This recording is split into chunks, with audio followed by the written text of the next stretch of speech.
Hola chicos, ¿cómo están? Pues bienvenidos a tu reunión de Secus y Prepos, a esto que hemos denominado Amistad en Casa.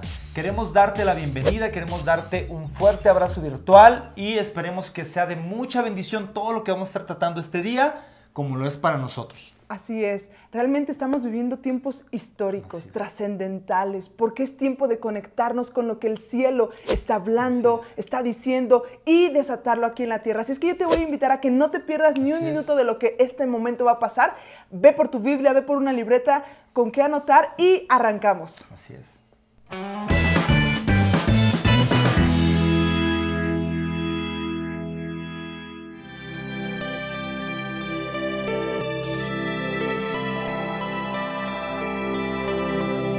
Hola chicos, bienvenidos a su reunión de Secus y Prepos. Estamos transmitiendo desde casa y estamos muy contentos de estar nuevamente contigo.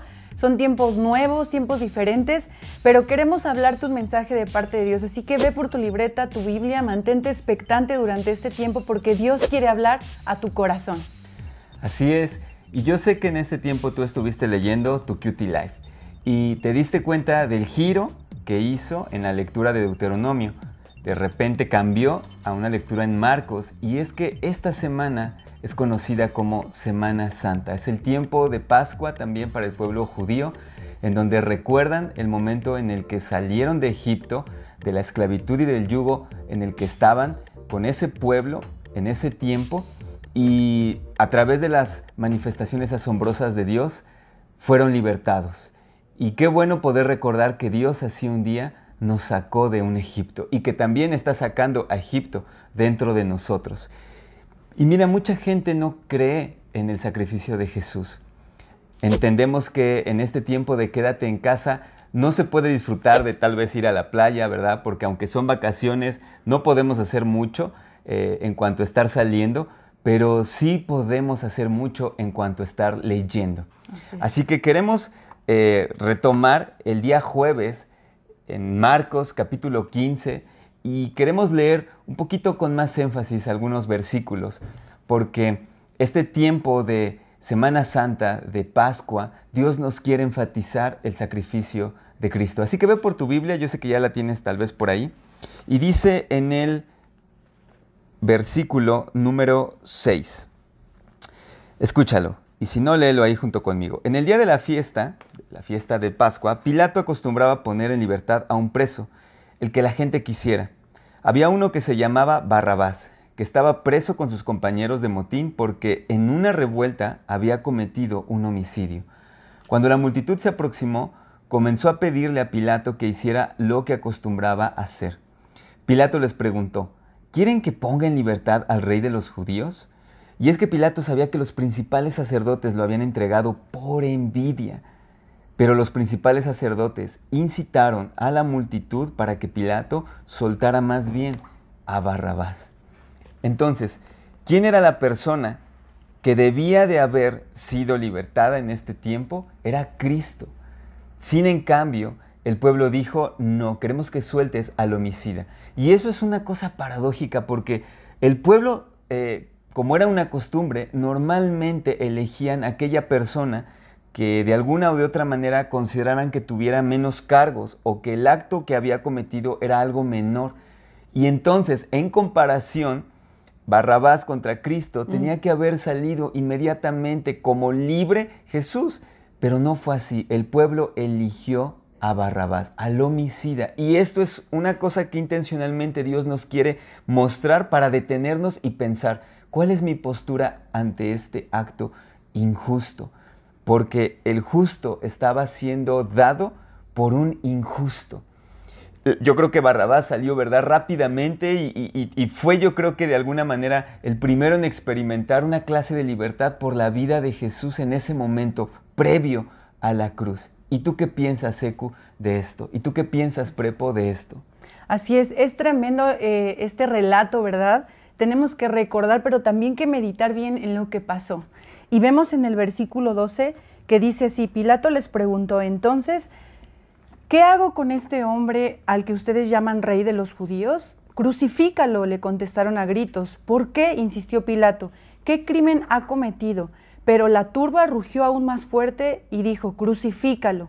Entonces Pilato, para calmar a la multitud, dejó a Barrabás en libertad y mandó a azotar a Jesús con un látigo que tenía puntas de plomo, y después lo entregó a los soldados romanos para que lo crucificaran. Y mira, Secu y Prepo, que nos estás viendo, esto es real, esto fue real. Y queremos que vuelvas a tomar el valor, el sentido de lo que implicó todo esto, que soltaron a alguien que era culpable y crucificaron a alguien que era justo. Y Pilato lo dice aquí, lo vuelve a repetir: ¿qué es lo que hizo este hombre para que ustedes quieran crucificarlo? Y ahí vemos un tremendo intercambio, y esto es hermoso lo que sucedió, porque eso mismo sigue sucediendo en los corazones. Este hermoso intercambio, y para que nosotros podamos entender qué fue lo que pasó, cómo podemos valorar este sacrificio de Jesús, que Él tomó nuestro lugar. Algo que aquí menciona es que Jesús se quedó en silencio.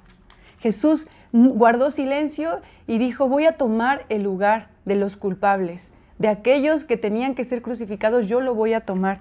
Y para que tú puedas abrazar con todo tu corazón y valorar este sacrificio, este intercambio hermoso, tú puedes ver en Romanos 3:10 lo que dice la palabra. Si quieres ir a tu Biblia rápidamente, en Romanos 3:10 dice: como dicen las Escrituras, no hay ni un solo justo, ni siquiera uno. Nadie es realmente sabio, nadie busca a Dios. Es decir, deja en claro que ninguno de nosotros es justo.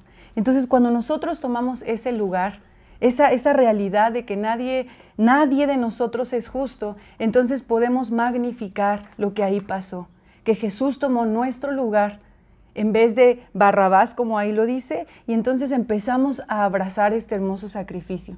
Así es. Y lo que le tocaba a Barrabás, la cruz que debía de haber cargado ese ladrón, ese homicida, la cargó Jesús. Y mira, el significado del nombre Barrabás, ¿qué te imaginas que sea? Y yo pensaba, no, seguramente es ladrón, seguramente es homicida, pero el significado del nombre Barrabás tiene que ver con hijos del Padre. Entonces, de alguna manera, alegóricamente, Dios ahí nos estaba mostrando toda la humanidad en ese momento está simbólicamente en Barrabás.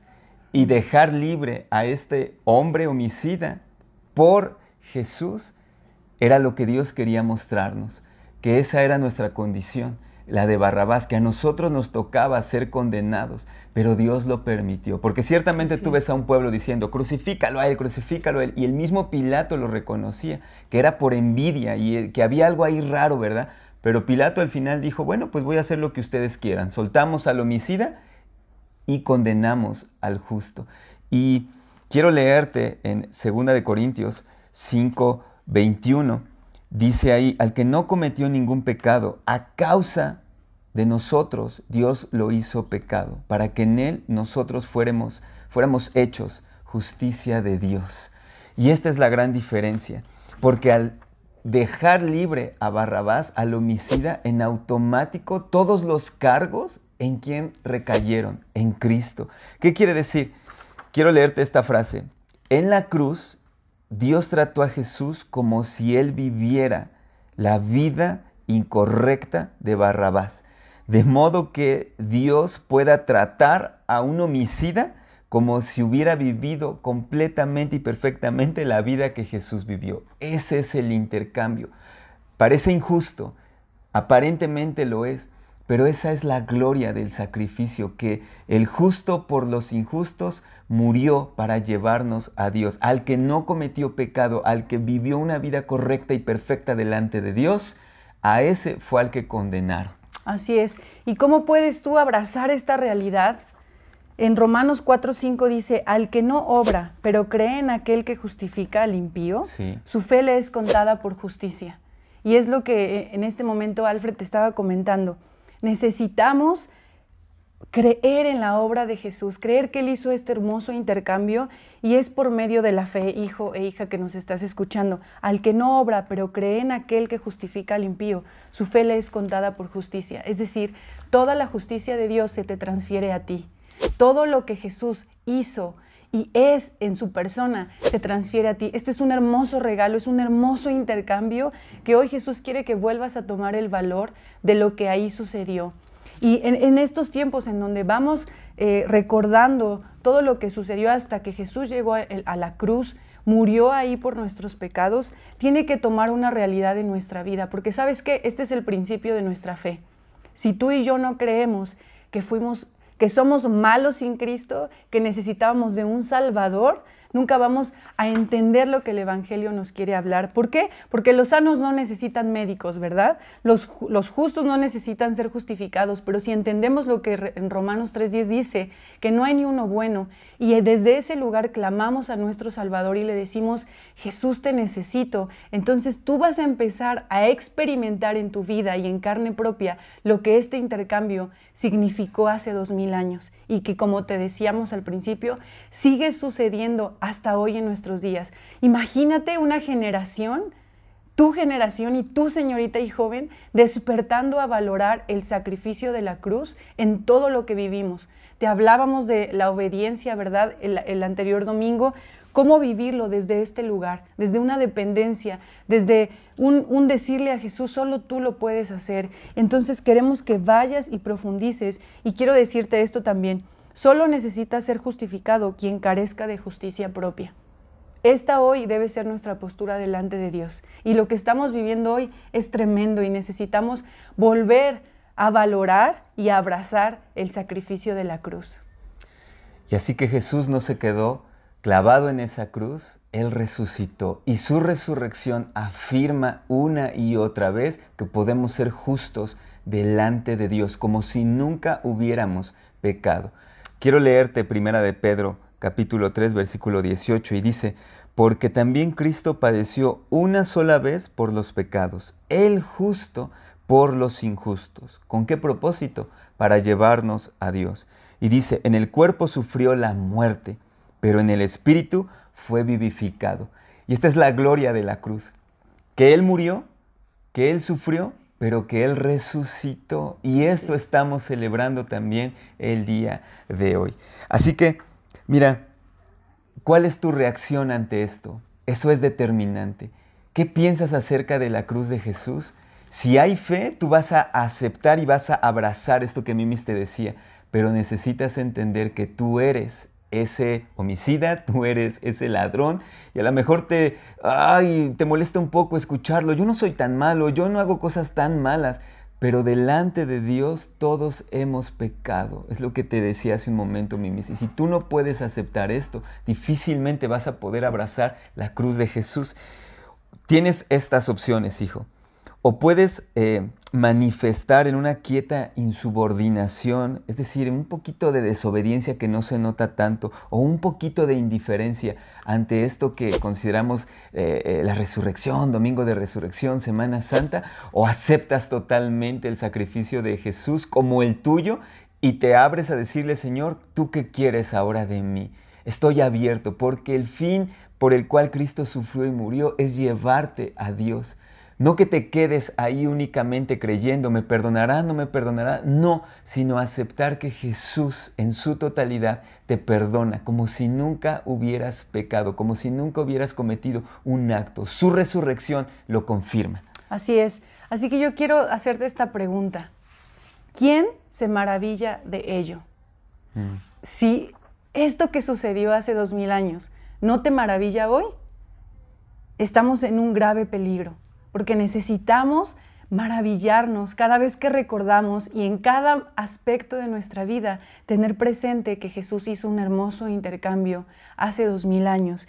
Y lo que mostró en este momento cuando soltaron a Barrabás, lo que evidenció fue la maldad del hombre y la justicia de Cristo. Fue un hermoso intercambio, te lo repito, y necesitamos volver a maravillarnos de lo que ahí sucedió, y que esto se haga realidad en cada una de tus acciones, en cada uno de tus pensamientos, creyendo que el que justifica es uno y se llama Cristo. Este es el Evangelio. Y sabes que no eres muy joven para creer en esto, no eres muy joven para maravillarte de esta realidad, no necesitas llegar a una edad adulta y decir, bueno, ahora sí ya es tiempo, ¿verdad?, de maravillarme de esto. No, hijo, es el tiempo de que como generación nos levantemos y profundicemos en lo que Jesús hizo. Y esto solo lo hace Jesús. Espíritu Santo, te pedimos que en cada joven y señorita que escuchó este mensaje se despierte el sentido de justicia a Dios, pero por la revelación de que somos injustos también, pero con la justicia de Cristo somos aceptos. Espíritu Santo, pedimos que en cada corazón se despierte aún también esta necesidad de un Salvador. Sí. Porque el intercambio se hizo, nuestra imperfección por su perfección. Así es. Porque el sacrificio de Cristo tuvo sentido en su resurrección y Él está vivo y hoy entendemos que podemos celebrar. Espíritu Santo, produce esto de adentro. Así que, Espíritu Santo, una vez más, clamamos a ti y te agradecemos por este tiempo que tú nos has enseñado. Así es, Jesús. Gracias. Gracias, chicos, por estar con nosotros. Sigue conectado al cielo, sigue conectado a la palabra, sigue conectado al mensaje de Cristo todos estos días. Te amamos, te bendecimos desde tu casa y sigue con nosotros. Así que vamos a continuar con nuestra reunión. Que Dios te bendiga. Nos vemos. Hola Secu, hola Prepo, ¿cómo estás? Qué padre estar conectado contigo. Tal estemos un poco lejos, pero creo que en el espíritu estamos unidos más que nunca. Y esta es tu cápsula de Cutie Life, y donde estamos terminando el devocional de Semana Santa, en el cual recordamos la muerte de Jesús. Y vamos a adentrarnos rápido a Marcos 11:15, que es el día 6, que fue el lunes. Y así dice: cuando llegaron a Jerusalén, Jesús entró en el templo. Y yo te quiero decir algo. Jesús quiere entrar en tu vida. Jesús quiere empezar a tomar el gobierno de todo lo que tú tienes. Pero como ahí decía, nosotros somos el templo. Y creo que Dios quiere que nuestra casa sea una casa de oración para Él. Y seguimos leyendo y dice, y empezó a sacar de allí a los que estaban vendiendo y comprando. Y yo te quiero hacer una pregunta. Cuando llegue Jesús, ¿qué nos va a encontrar haciendo? ¿Nos va a encontrar perdiendo el tiempo? ¿Nos va a encontrar distrayéndonos con otras cosas que no es algo que le pertenece a Él? ¿O podemos estar al contrario, estar cultivando aceite, estar orando, estar leyendo la palabra? Creo que son dos cosas que tenemos que tener muy en mente, porque la palabra dice que a los tibios los vomitarán. Entonces solo tienes de una u otra. Y seguimos leyendo, y dice el 16, y Jesús no dejaba que nadie anduviera en el templo llevando cosas. Y aquí solo me recalca algo de Jesús. Él es celoso, Él te cela, y aun cuando nosotros nos podemos estar distrayendo, Él te quiere llamar tu atención, y no quiere dejar que las distracciones de este mundo te vengan a llevar a otro lado. Y creo que Dios te quiere llevar solo a sus ojos, te quiere llevar a estar con Él en intimidad. Y seguimos leyendo, y el 17 dice, mi casa será llamada casa de oración para todos los pueblos, pero ustedes la han convertido en cueva de ladrones. Y a mí esto solo me viene a la mente 3 puntos de los que tiene que tener una casa. Una casa tiene que ser un lugar sagrado, es decir, un lugar santo. La segunda es, hay un propósito. Y en el templo de Dios, que es nuestra vida, el propósito para nuestras vidas es adorarlo por la eternidad. Ese es nuestro propósito. Y el tercero es cultivar intimidad. Y es donde, en esa intimidad es donde nosotros podemos conocer su corazón y podemos conocer quién es. Porque yo te quiero decir algo, el cielo y la tierra pasarán, mas lo que viene de Cristo permanecerá por la eternidad. Y creo que todo lo que estamos escuchando a través de nuestros pastores, de nuestros líderes, es algo que va a permanecer en nuestros corazones. Pero yo te invito a que tengas oídos atentos y seas entendido en los tiempos, porque son tiempos de ser esa casa de oración, ser ese lugar donde Cristo pueda habitar y que en nosotros podamos ser un reflejo de lo que Él está haciendo. Y solo yo te voy a invitar a que sigas leyendo tu tiempo con Dios, tu Cutie Life, porque ahí es donde vamos a ser refrescados de su palabra, vamos a estar cultivando esa intimidad, vamos a estar cultivando ese templo donde Cristo va a poder venir a morar y tener comunión con nosotros como nunca antes. Así es que sigue conectado. Gracias por seguir en tu reunión de Secus y Prepos Online. Tengo 50 segundos para decirte los anuncios de esta semana, si no explotará este globo lleno de harina en mi cabeza. Primer anuncio, recuerda que puedes venir por tu tiempo con Dios en las oficinas de Amistad de Puebla Comunicaciones de 9 de la mañana a 2 de la tarde y de 4 de la tarde a 6 de la tarde. Segundo anuncio, recuerda que seguimos teniendo nuestros discipulados de Prepos y de Secos a las 5:30 p.m. de la tarde los viernes a través de la aplicación Zoom. Si quieres pedir el ID, solamente debes de ir a la página de Facebook y pedírnoslo. Tercer anuncio, Recuerda que seguimos honrando a Dios con nuestros diezmos y nuestras ofrendas, así que puedes hacerlo a través del buzón que está en la iglesia o lo puedes hacer también a través del número que está apareciendo en la pantalla en este momento. Recuerda que no lo debes hacer en ningún otro número de cuenta más que en este. Y por último, recuerda que estamos en las redes sociales y no te desconectes. Seguimos en tu reunión de Prepos y Secus.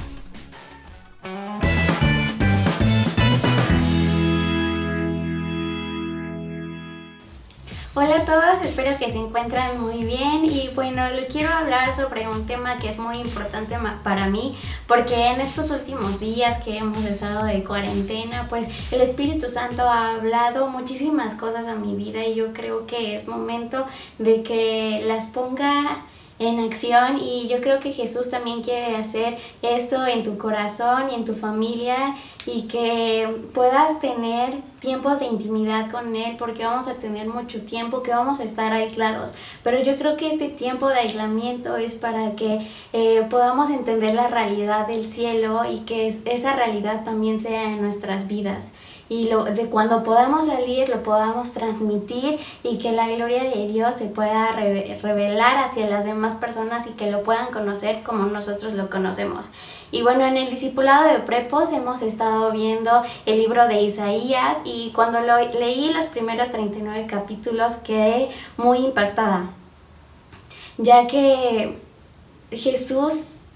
Dios le decía a Isaías muchas profecías sobre cosas muy malas que le iba a pasar a diferentes pueblos, pero a pesar de eso Jesús les decía, mas el que tenga confianza en mí será bienaventurado, será bendecido, y Dios nos manda a que no temamos las cosas que las demás personas temen, que no creamos en todas las cosas que día con día nos está bombardeando la sociedad, así que yo creo que eso es lo más importante, que no llenes tu corazón de temor, sino que veas quién es Jesús y puedas voltear tu mirada otra vez a Él.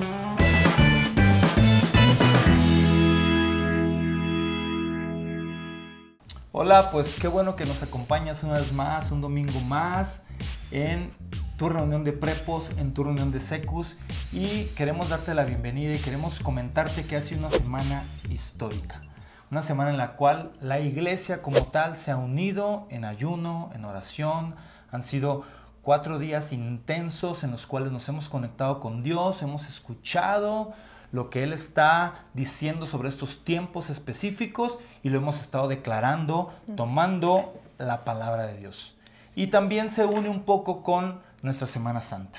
Esa semana que todo el mundo recuerda, una semana trascendental en la historia, hablando específicamente porque fue la muerte y resurrección de Jesús. Y hoy queremos hablar muy específicamente de todo es hecho nuevo, siguiendo con nuestra serie Despertando a su buena palabra. Así es, Paul. Realmente nuestro tiempo con Dios esta semana, Jesús empieza ahí en el día lunes 6 de abril, en Marcos 11, versículo 17, dice: Jesús preguntó, ¿no está escrito, mi casa será llamada casa de oración para todas las naciones?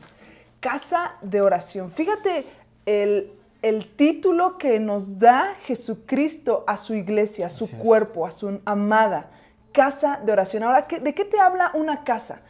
Básicamente te habla de 2 ámbitos. Número 1, de una comunión, de una cercanía, de una relación sobre todo, porque en la casa hay una verdadera intimidad, hay una confianza, se desarrollan relaciones bajo una confianza. Entonces, estamos hablando de que Él está diciendo, yo te estoy haciendo mi casa, es el lugar donde vengo a reposar, es el lugar donde no como un hotel que vengo de visita de vez en cuando, no, sino voy a hacer mi residencia. La presencia misma va a ser una residencia en tu corazón, ¿sí? Continuo y permanente. Jesucristo fue la casa de Dios, porque Él dice la palabra de Dios que Él hizo tabernáculo entre nosotros, es decir, Él vino, la presencia de Dios, Dios mismo hizo habitación en Jesús, y ahora Jesús nos está diciendo a nosotros, ustedes son ese tabernáculo, es el lugar donde mi presencia va a permanecer continuamente. Ahora, Isaías capítulo 56 ya había establecido esta profecía de que tú y yo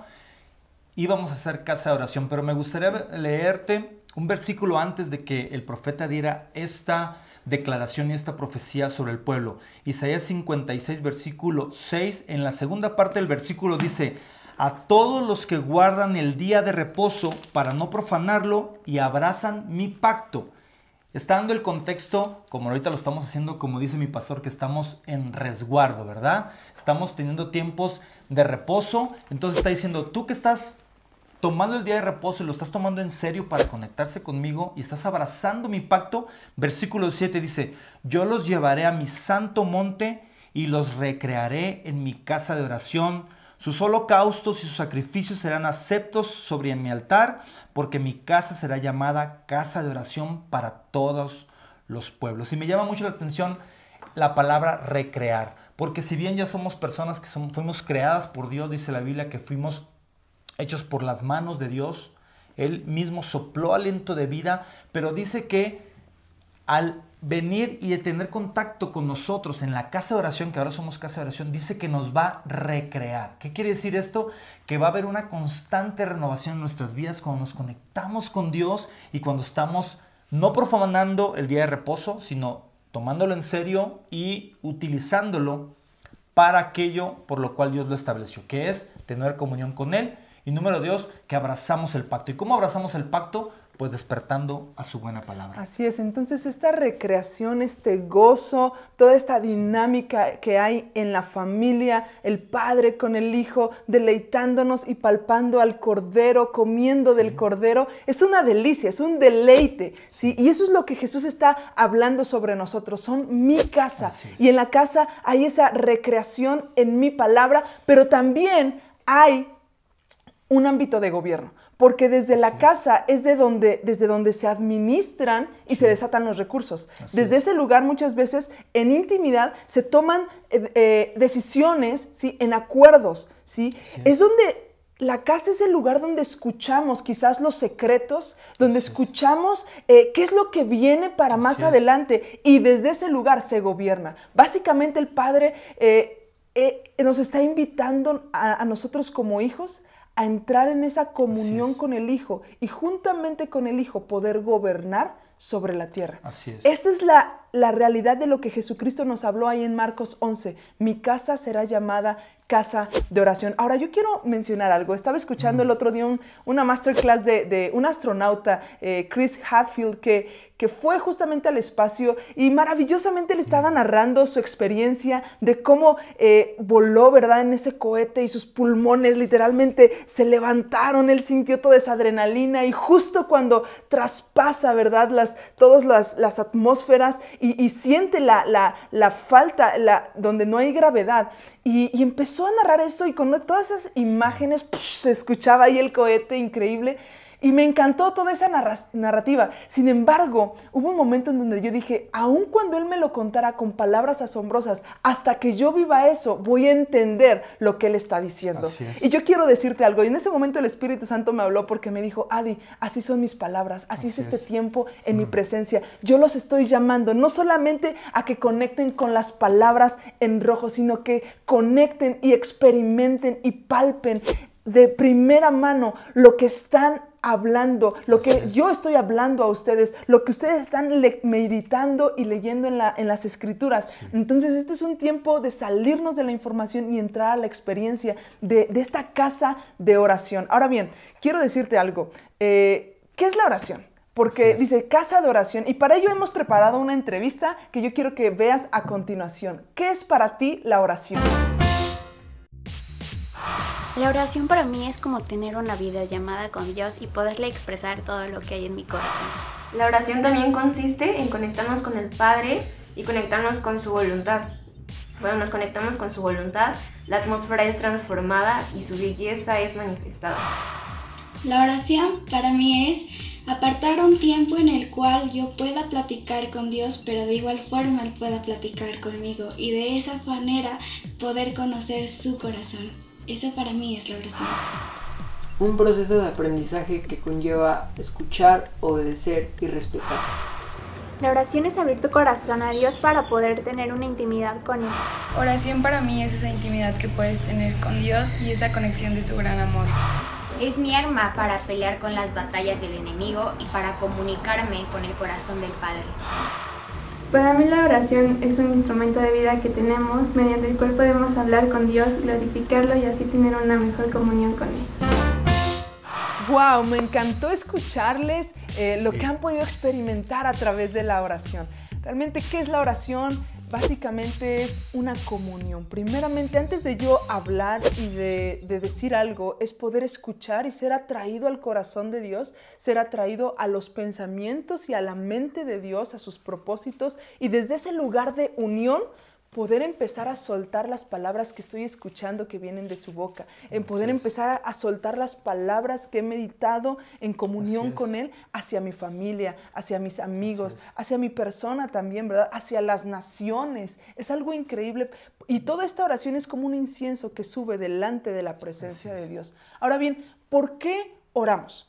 No oramos para que Dios nos bendiga, o para alcanzar una cierta aceptación delante de Dios. Déjame decirte algo. Nosotros oramos porque ya somos gente bendita, ¿sí? Pablo en Efesios 1 dice, bendito sea el Dios y Padre de nuestro Señor Jesucristo, que nos ha bendecido con toda bendición espiritual en los lugares celestiales en Cristo. Si tú estás en Cristo, si tú has rendido tu corazón a Cristo, entonces déjame decirte algo, el Padre te ha bendecido con toda bendición espiritual y por eso oramos, no para alcanzar algo, sino porque ya fuimos alcanzados por la bendición y esta bendición es Cristo mismo. Así es. Hechos capítulo 3, versículo 26 dice, a ustedes primeramente Dios, quiero que sepas que esto viene de parte de Dios. No es algo humano que sale de nosotros, sino viene y la iniciativa siempre es de Dios. Dice, habiendo levantado a su Hijo, lo envió para que nos bendijese, a fin de que cada uno se convierta de su maldad. Así es. ¿Qué estaba diciendo el apóstol Pedro aquí? Es que nosotros respondemos a esa bendición. Cristo vino, murió, resucitó y se abrió la puerta para ser salvos y ser justos delante de Dios. Y nuestra respuesta es que oramos y nos conectamos con Él y tenemos común unión con Él. Por su gracia, por su misericordia, por su amor, nos llenamos de su carácter y eso nos permite responder para estar escuchando las cosas que hay en el cielo. Estas no solamente son palabras, de verdad, son realidades que podemos experimentar al tener esa unión con Dios. Y déjame decirte, yo lo pienso así ahorita que leímos Deuteronomio. Muchas veces leemos Deuteronomio y vemos que el pueblo de Israel necesitaba cumplir un cierto tipo de mandamientos, ¿sí? Para poder alcanzar las bendiciones y las promesas de Dios. Y es como si esta mano representara la ley. Todo lo que yo tengo que cumplir para poder alcanzar la bendición de Dios. Y esta mano me representa a mí. Y yo estoy tratando de cumplir esa ley. Pero si te das cuenta, a lo largo de la historia de la Biblia, ningún hombre, ningún rey de Israel pudo vivir una vida perfecta, recta y justa como a Dios le agrada. Solamente hubo uno. Su nombre es Jesucristo, quien vivió la perfecta ley, cumplió lo que yo y tú no podemos cumplir, lo cumplió, pero ahora dice Jesucristo, ahora yo voy a habitar en ustedes y ese es el nuevo pacto. Cuando tú y yo creemos en Cristo Jesús, ¿sí? Ahora Cristo viene a vivir la vida de Dios dentro de nosotros. Y digamos que todo lo que Él vivió en perfecta relación con Dios, ahora lo vive dentro de mí. Ya no soy yo, sino ahora es Cristo en mí. Así es, Gálatas capítulo 2, versículo 20. El apóstol Pablo lo resume de una manera muy específica. Dice, con Cristo estoy juntamente crucificado y ya no vivo yo, mas vive Cristo en mí. Y lo que ahora vivo en la carne, lo vivo en la fe del Hijo de Dios, el cual me amó y se entregó a sí mismo por mí. Básicamente lo que vino a hacer Jesucristo es que restauró la comunión entre Dios y nosotros. Ahora nosotros podemos acercarnos en justicia y en santidad delante de Dios con un filtro llamado Jesucristo, obviamente ayudado por el Espíritu Santo. Y tenemos común unión con Dios a través de esto tan hermoso que fue el sacrificio, la muerte, la resurrección de Jesús. Así es. Justamente hoy que celebramos la resurrección de Cristo, necesitamos estar conscientes de esto. es. Ya no vivo yo, más Cristo. Así Él es. vive, Él no se quedó muerto. Él Así vive ahora y Él vive en mí. Sí. Y queremos terminar con esta faceta de Jesucristo que nos encantó y de verdad nos voló los sesos. Aquí en Isaías 4:2, el profeta Isaías nos da una faceta de Jesús que nos va a traer una revelación de quién es Él. Dice, en aquel tiempo, o sea, en este tiempo, el renuevo de Dios será para hermosura y gloria, y el fruto de la tierra para grandeza y honra a los sobrevivientes de Israel. Cuando tú escuches este término renuevo, está hablando de un término mesiánico, de aquel que iba a venir, de todo lo que estaba hablando Paul. Pero también hace unos días yo le preguntaba, Espíritu Santo, háblame más de este renuevo, ¿qué significa? ¿Qué es? Y él me decía y me lo explicaba de esta forma, cuando en Génesis 1 Dios creó todas las cosas, era como si la creación estuviera estrenando sonidos, colores, aromas, ¿verdad? Los pajaritos, imagínatelos, ahí estaban estrenando su voz, su cántico, ¿verdad? Adán estaba estrenando un corazón por medio del cual conectarse y oír la voz de Dios.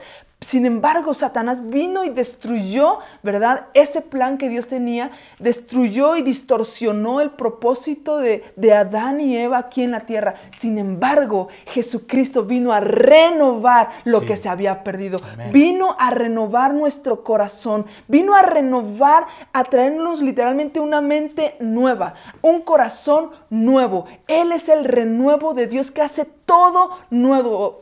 Y hoy tú y yo podemos acudir a Jesucristo. Hoy mismo, ahorita mismo, acudir. Si tú te has dado cuenta y reconoces que no has podido experimentar la belleza de Jesucristo, no has podido conectarte con la palabra, no has podido orar más de 20 minutos, yo quiero decirte hoy, acude al renuevo de Dios, acude a Jesucristo y Él va a renovar tu mente, va a renovar tu corazón, va a renovar tu espíritu y de un momento a otro te va a conectar con lo que el cielo está pasando y de repente vas a estrenar nuevos afectos por el Padre, nuevos afectos y un nuevo amor. Vas a amar a Cristo por encima de todo. Eso es lo que nos pasó a nosotros al conocer al renuevo de Dios y eso es lo que te puede pasar a ti. Yo quiero invitarte en este momento que cierres tus ojos en este momento. Aún si puedes levantar tus manos y decirle, Jesucristo, ven a mi corazón. Yo quiero conocerte como el renuevo de Dios. Yo reconozco que no he podido vivir ni cumplir tu ley, Señor, pero ahora mismo yo reconozco tu sacrificio y reconozco que tú resucitaste de entre los muertos. Así es que yo quiero conocerte a ti. Dame un corazón nuevo que responda a tu gracia. Dame un corazón nuevo que tenga afectos nuevos por ti, Padre, para poder experimentar la eternidad desde este momento. Así es. Bendecimos tu vida en este tiempo de Selah permanente. Métete a la palabra y conéctate con las verdades del reino de Dios. Señor, oro por esta generación para que haya una hambre intermitente, incansable por ti, Señor. Y que ellos se puedan conectar contigo, Señor, y que puedan su espíritu y tu espíritu ser uno, Señor, en el nombre de Jesús, Padre. Y oro por la iglesia, oro por cada familia y la bendigo, sabiendo que tú nos amas y estás al cuidado de nosotros, Padre. En el nombre de Jesús. Amén. Amén. Hola familia, seguimos haciendo Iglesia en Casa. Hoy les quiero hablar del libro de Isaías, del capítulo 6, del 1 al 3. El año en que murió el rey Usías, vi al Señor sentado en un majestuoso trono, y el borde de su manto llenaba el templo. Lo asistían poderosos serafines, cada uno tenía 6 alas. Con 2 alas se cubrían el rostro, con 2 se cubrían los pies, y con 2 volaban. Se decían unos a otros, Santo, Santo, Santo es el Señor de los ejércitos celestiales. Toda la tierra está llena de su gloria. Como podemos ver, Isaías estaba pasando una temporada difícil al ver la muerte de su primo, el rey Usías. En este tiempo creo que nosotros también estamos pasando esta temporada difícil en lo que estamos viendo en el mundo. Pero lo que nos enseña Isaías es de que él vio el trono de Dios. Y nosotros tenemos que hacer eso mismo, ver el trono de Dios. Y podemos así anclar nuestro corazón y nuestra esperanza en esa belleza que nos cautiva por completo. No dejemos que toda esta situación venga y nos obscurezca el panorama, sino que veamos la gloria del Señor y podemos ver también que la acción de estar sentado en el trono es de que Él está gobernando. A Él no se le ha salido nada de control, así como también podemos ver en Daniel 7:9 y en Apocalipsis 4:2, nos está describiendo el trono de Dios.